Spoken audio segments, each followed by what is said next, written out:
আসসালামু আলাইকুম। বাংলাদেশ বেতার গোপালগঞ্জ। খবর পড়ছি ওশান বিশ্বাস। নড়াইলে অসচ্ছল সাংস্কৃতিক সেবী ও প্রতিষ্ঠানের মাঝে অনুদান বিষয়ক এক সভা গতকাল নড়াইল জেলা প্রশাসকের সম্মেলন কক্ষে অনুষ্ঠিত হয়েছে।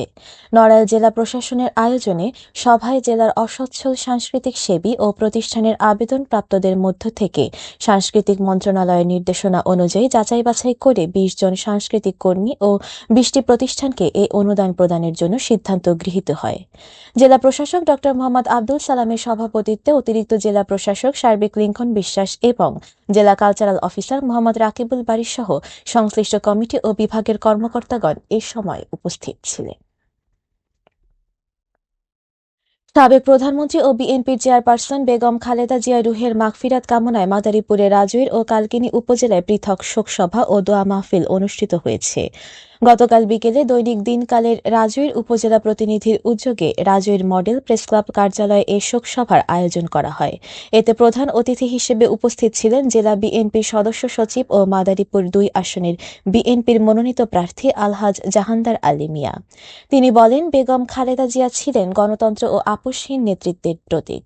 অনুষ্ঠানে সভাপতিত্ব করেন দৈনিক দিনকালের রাজৈর উপজেলা প্রতিনিধি কাজী নজরুল ইসলাম। বিশেষ অতিথি হিসেবে বক্তব্য রাখেন রাজৈর উপজেলা বিএনপির সাধারণ সম্পাদক কাজী জাহিদুর রহমান লেবু। শোকসভায় সাংবাদিক, বিএনপি ও অঙ্গ সংগঠনের নেতাকর্মীরা উপস্থিত ছিলেন। অপরদিকে একই দিনে কালকিনি সৈয়দ আবুল হোসেন বিশ্ববিদ্যালয় কলেজ মাঠে উপজেলা ও পৌর বিএনপির উদ্যোগে শোকসভা অনুষ্ঠিত হয়। এতে সভাপতিত্ব করেন উপজেলা বিএনপির সভাপতি বীর মুক্তিযোদ্ধা মোহাম্মদ ফজলুল হক ব্যাপারী। প্রধান অতিথি হিসেবে উপস্থিত ছিলেন বিএনপির ফরিদপুর বিভাগীয় সহ সাংগঠনিক সম্পাদক খন্দকার মাশকুর রহমান মাসুক। এছাড়াও বিশেষ অতিথি হিসেবে উপস্থিত ছিলেন কেন্দ্রীয় বিএনপি নির্বাহী কমিটি সহ গণশিক্ষা বিষয়ক সম্পাদক ও মাদারীপুর ৩ আসনের প্রার্থী আনিসুর রহমান তালুকদার খোকন সহ জেলা ও উপজেলা নেতৃবৃন্দ। শেষে বেগম খালেদা জিয়ার রুহের মাগফিরাত এবং দেশ ও জাতির কল্যাণ কামনায় বিশেষ দোয়া ও মোনাজাত করা হয়।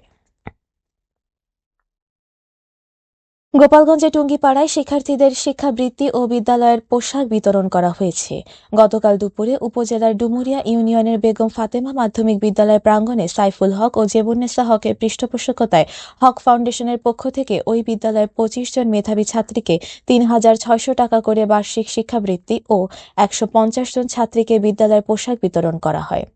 বিতরণ অনুষ্ঠানে প্রধান অতিথির বক্তব্য রাখেন ম্যানেজিং কমিটির সভাপতি ও উপজেলা পল্লী উন্নয়ন কর্মকর্তা মোহাম্মদ হোসেন মিয়া।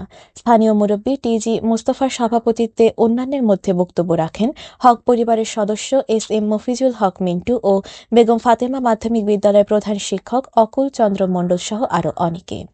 এ সময় হক পরিবারের সদস্য এস.এম. মফিজুল হক মিন্টু বলেন, হক ফাউন্ডেশনের পক্ষ থেকে মেধাবী ছাত্রীদের যে টাকা দেওয়া হচ্ছে এটা উপহার, কারণ এতে অন্যান্য ছাত্রীরা ভালো পড়াশোনা করতে উৎসাহ পাবে। শরীয়তপুরে বীরাঙ্গনা যোগমায়া মালো ক্যান্সারসহ বার্ধক্যজনিত নানা রোগে আক্রান্ত হয়ে ৬৯ বছর বয়সে ইন্তেকাল করেছেন। গতকাল বিকেলে রাষ্ট্রীয় মর্যাদায় তার শেষকৃত্য সম্পন্ন করা হয়। পরে মোরহর বাজার পৌরসভা শ্মশানে তাঁর দাহ অনুষ্ঠিত হয়। ১৯৭১ সালের মুক্তিযুদ্ধে ভয়াবহ নির্যাতনের শিকার যোগমায়া মালো ২০১৮ সালে রাষ্ট্রীয়ভাবে বীরাঙ্গনার স্বীকৃতি পান। দীর্ঘ সংগ্রামের জীবন শেষে তিনি বীরনিবাস ঘরে শেষ নিঃশ্বাস ত্যাগ করেন। গতকাল রাষ্ট্রীয় সালাম ও জাতীয় পতাকার মোড়ানো কফিনে তাকে শেষ শ্রদ্ধা জানানো হয়। বীরাঙ্গনা যোগমায়া মালোর মৃত্যুতে জাতি হারালো মুক্তিযুদ্ধের এক সাহসী নারী। গোপালগঞ্জে শীতের তীব্রতা যেন বেড়েই চলেছে। উত্তরের হিমেল বাতাস আর ঘন কুয়াশার কারণে শীত বেশি অনুভূত হচ্ছে। গতকাল ভোর থেকে কুয়াশায় আচ্ছন্ন হয়ে পড়ে পুরো জেলা। সূর্যের মুখ দেখা না যাওয়ায় জেলা জুড়ে জেঁকে বসেছে শীত। চরম ভোগান্তিতে পড়েছে খেটে খাওয়া ও ছিন্নমূল মানুষেরা। জেলা জুড়ে শীত জেগে বসায় গরম কাপড়ের দোকানে ভিড় লক্ষ্য করা যায়।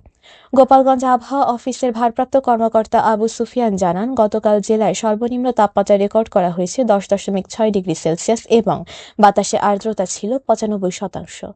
তিনি আরও জানান, ঘন কুয়াশা ও উত্তরের হালকা হিমেল হাওয়ার কারণে শীতের অনুভূতি তীব্র হতে পারে। নড়াইল সদর উপজেলার ঢাকা নড়াইল যশোর মহাসড়কের হাওয়াইখালী ব্রিজ এলাকায় রবিবার রাতে একটি যাত্রীবাহী বাসের ধাক্কায় মিজানুর গাজী নামে এক কৃষি শ্রমিক নিহত হয়েছেন। নিহত মিজানুর গাজী যশোর জেলার বাঘারপাড়া থানার শ্রীরামপুর গ্রামে মৃত ফেলু গাজীর ছেলে। স্থানীয়রা জানায়, নিহত মিজানুর গাজী দীর্ঘদিন ধরে সদর উপজেলার মুলদাইল গ্রামের ইলিয়াস শেখের বাড়িতে থেকে কৃষি শ্রমিক হিসেবে কাজ করতেন। একই গ্রামের জামান ভূঁইয়ার বাড়িতে রাতের খাবার খেতে যাওয়ায় ঢাকা নড়াইল যশোর মহাসড়কের হাওয়াইখালী ব্রিজ এলাকায় রাস্তা পার হবার সময় খুলনা থেকে ভাটিয়াপাড়াগামী একটি যাত্রীবাহী বাস তাকে ধাক্কা দিলে গুরুতর আহত হয়ে ঘটনাস্থলেই তিনি মারা যান। পরে এলাকাবাসী তুলরামপুর হাইওয়ে থানা পুলিশকে খবর দিলে পুলিশ ঘটনাস্থলে পৌঁছে নিহতের মরদেহ উদ্ধার করে। সবশেষে আবহাওয়া।